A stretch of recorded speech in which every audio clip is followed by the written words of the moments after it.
इकला चांद, असंख्य तारे, नील गगन के खुली किवाड़े। आज भारत पर सारे संसार की नजर है और भारत की नजर चांद पर है।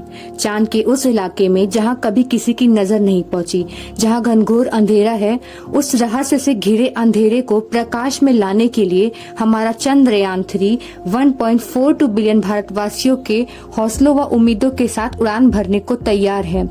दोस्तों, जैसा कि आप सब जानते ही होंगे कि शुक्रवार 14 जुलाई को दोपहर ठीक 2:35 पर चंद्रयान 3 श्रीहरिकोटा स्थित सतीश धवन स्पेस सेंटर के लॉन्च पैड 2 से LVM-3 लॉन्चर के साथ उड़कर आसमान की सैर करते हुए करीब 45 से 50 दिन की अनोखी यात्रा के बाद चांद के दक्षिणी ध्रुव पर उतरकर इतिहास रचने वाला है।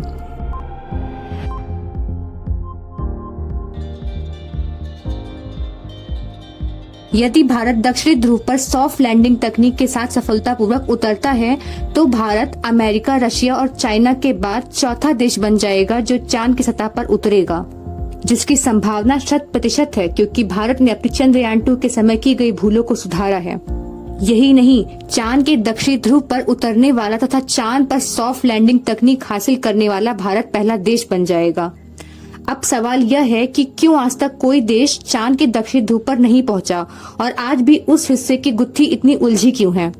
देखिए, आज तक के सारे चांद के मिशन भूमध्य क्षेत्र में ही उतरे हैं, उसमें भी भूमध्य रेखा के दक्षिणी या उत्तरी क्षेत्र में। हालांकि चाइना ने थोड़ा आगे बढ़कर हाल ही में अपने चांगई 4 के द्वारा पहली बार चांद के सुदूर इलाके यानी फार रीजन में उतरकर अपने मिशन को सफलतापूर्वक अंजाम दिया है।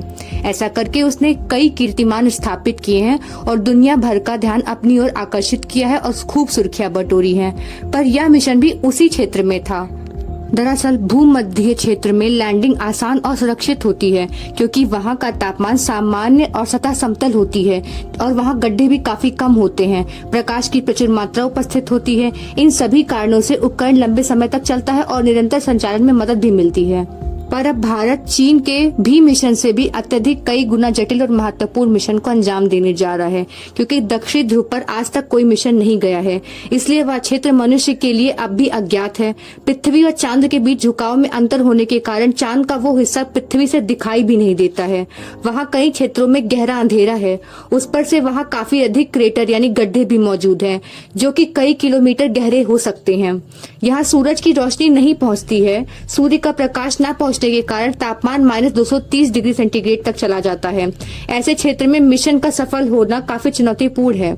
यदि भारत इस चुनौती को पार करके सफलतापूर्वक चांद पर उतरता है तो यह भारत के लिए बहुत बड़ी उपलब्धि होगी।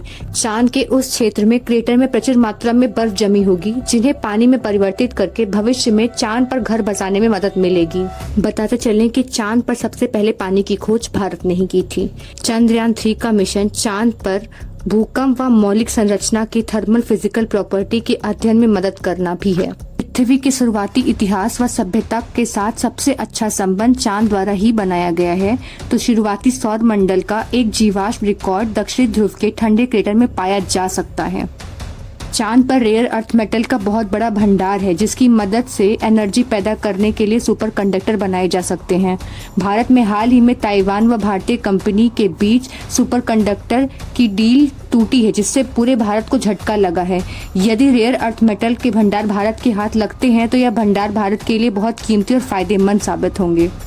चांद पर टाइटेनियम मौजूद है जिसकी मदद से हल्के मटेरियल बनाए जा सकते हैं जो लंबी दूरी के रॉकेट बनाने के लिए उपयोग होंगे। इसके अलावा वहां पर हीलियम है जो सबसे क्लीन एनर्जी है जिससे बिजली बनाने में प्रदूषण कम होगा। यदि चांद पर ऑक्सीजन भी मिलता है तो चांद पर इंसानों को बसाने की उम्मीद बढ़ जाती है। इन्हीं सब उद्देश्यों की पूर्ति के प्रयासों के लिए हमारा चंद्रयान 3 उड़ान भरेगा। इसकी पूरी उम्मीद है कि इस बार भारत चांद पर अपने कदम रख देगा क्योंकि हमने चंद्रयान 2 की गलतियों से सीखकर अपनी भूल को सुधारा है। जैसा कि चंद्रयान 2 मिशन के दौरान हम चंद्रमा की सतह से सॉफ्ट लैंडिंग में कामयाब होते होते रह गए थे और चांद की सतह से महज 2 किलोमीटर दूर लैंडर विक्रम के सॉफ्टवेयर में ग्लिच के कारण संपर्क टूटने से हमारा मिशन फेल हो गया था। परंतु चंद्रयान 2 का ऑर्बिटर पहले से ही चांद पर चक्कर लगा रहा है। चंद्रयान 3 को उसी से कनेक्ट किया जाएगा, अर्थात चंद्रयान 2 का अगला पार्ट चंद्रयान 3 मिशन है। चंद्रयान 3 को उसी रास्ते से चांद पर भेजा जाएगा जिससे चंद्रयान 2 को भेजा गया था। लैंडिंग साइट भी दक्षिणी ध्रुव है। ऑर्बिटल पहले से मौजूद है, इसलिए इस बार ऑर्बिटल नहीं होगा। चंद्रयान 3 मिशन में मॉड्यूल के 3 हिस्से हैं। पहला है प्रपोल्शन मॉड्यूल, यह स्पेसशिप को उड़ाने वाला हिस्सा है। दूसरा है लैंडर मॉड्यूल, यह शिप को चंद्रमा में उतारने वाला हिस्सा है। और रोवर, यह चंद्रमा में घूमने घुमाने व जानकारी जुटाने वाला हिस्सा होगा। इस बार लैंडिंग के दौरान स्पीड कंट्रोल के लिए लेजर डॉपलर वेलोसीमीटर नामक यंत्र लगाया गया है। चंद्रयान 3 में इसके सॉफ्टवेयर और हार्डवेयर व सेंसर में भी कई सुधार हुए हैं और बड़े बड़े एनर्जी सोलर पैनल भी लगाए गए हैं। डिजाइन में भी काफी परिवर्तन हुआ है और ऑर्बिटल पहले से ही मौजूद होने के कारण ऑर्बिटल नहीं लगाया गया है, जिससे क्रैश होने की संभावना काफी कम हो गई है। लैंडिंग के दौरान चंद्रयान की एल्गोरिदम भी बदली गई है व नया सॉफ्टवेयर जोड़ा गया है ताकि तय जगह पर लैंडिंग में दिक्कत हो तो दूसरी जगह पर लैंडिंग कराई जा सके।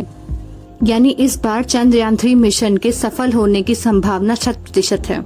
इस मिशन की सफलता के बाद भारत का अगला मिशन चांद पर मनुष्य को उतारना होगा। अब तक भारत ने चांद पर 3 मिशन उतारे हैं, जिसमें से पहला था चंद्रयान 1, जिसे 22 अक्टूबर 2008 में लॉन्च किया गया था, जिसमें हमारा यान चांद के 100 किलोमीटर ऊंचाई पर चांद के चारों तरफ चक्कर लगा रहा था। इसी दौरान हमने चांद पर पानी की भी खोज की थी। इसकी लागत मात्र 386 करोड़ थी। इन्हीं सब वजह से भारत का चंद्रयान 1 मिशन काफी सफल रहा।